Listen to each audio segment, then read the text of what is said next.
மக்களால் நான், மக்களுக்காகவே நான்.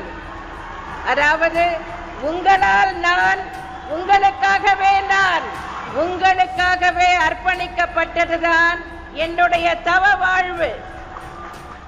இந்த ஒரு வசனம் போதும் தமிழ்நாடே தலைவணங்கி நிற்கும். இந்த சொற்களுக்கு சொந்தக்காரர் சிங்கப்பெண்மணி, முன்னாள் முதலமைச்சர் புரட்சி தலைவி ஜெயலலிதா.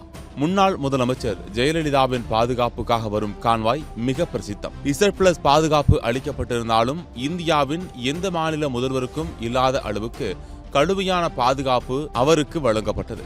அதிலும் அவரது இறுதி காலத்தில் பணியாற்றிய முதல்வரின் பாதுகாப்பு அலுவலராக இருந்த பெருமாள்சாமி ஜெயலலிதாவின் கண்ணசைவை கூட புரிந்து கொண்டு செயல்படக்கூடியவர். முதுமலையில் யானைகளுக்கான முகாமை முதலமைச்சராக இருந்த ஜெயலலிதா பார்வையிட்ட போது அங்கிருந்த குட்டி யானை மகிழ்ச்சி துள்ளி ஜெயலலிதாவின் மீது மோத முற்பட்ட போது அவருக்கு எதுவும் ஆகிவிடக் கூடாது என உள்ளே புகுந்து காப்பாற்றியவர் பெருமாள்சாமி தான். முதலமைச்சரின் பாதுகாவலராக மட்டுமல்லாமல் அவரது விசுவாசியாகவே மாறிப்போனார். அதன் பின்னர் ஜெயலலிதா திடீர் உடல்நலக்குறைவால் சென்னை அப்போலோ மருத்துவமனையில் அனுமதிக்கப்பட்டு சிகிச்சை பலனளிக்காமல் காலமானார். அப்போது அப்போலோ மருத்துவமனையில் இருந்து போயஸ் கார்டன் வீடு வரை கொண்டு செல்லப்பட்ட முதலமைச்சர் ஜெயலலிதாவின் உடலுக்கு பாதுகாப்பு அளித்தது பெருமாள்சாமி தலைமையிலான குழுதான்.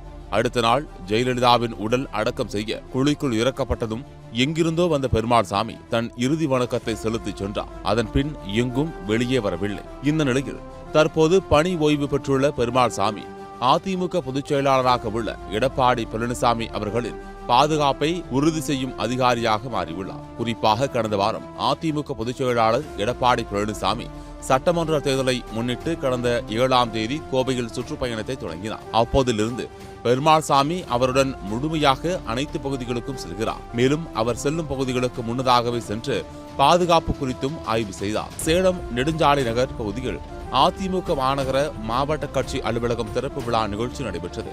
இதில் அதிமுக பொதுச் செயலாளர் எடப்பாடி பழனிசாமி கலந்து கொண்டு அலுவலகத்தை திறந்து வைத்தார். அதற்கு முன்னதாகவே பெருமாள்சாமி அந்த பகுதிக்கு வந்து பாதுகாப்பு குறித்தும் ஆய்வு மேற்கொண்டார். பல ஆண்டு காலமாக முன்னாள் முதலமைச்சர் ஜெயலலிதாவின் பாதுகாப்பு அதிகாரியாகவும் அவரின் விசுவாசியாகவும் செயல்பட்டு வந்த பெருமாள்சாமி தற்போது எடப்பாடி பழனிசாமியுடன் இருப்பது பலரையும் வியப்பில் ஆழ்த்தியுள்ளது குறிப்பிடத்தக்கது. ஜெயலலிதாவின் நம்பிக்கைக்குரிய அதிகாரி அதிமுக பிளவுபட்டு இருக்கும் நிலையில் தற்போது எடப்பாடி பழனிசாமிக்கு பாதுகாப்பு அதிகாரியாகி உள்ளது அதிமுக வட்டாரங்களில் பரபரப்பான செய்தியாகியுள்ளது.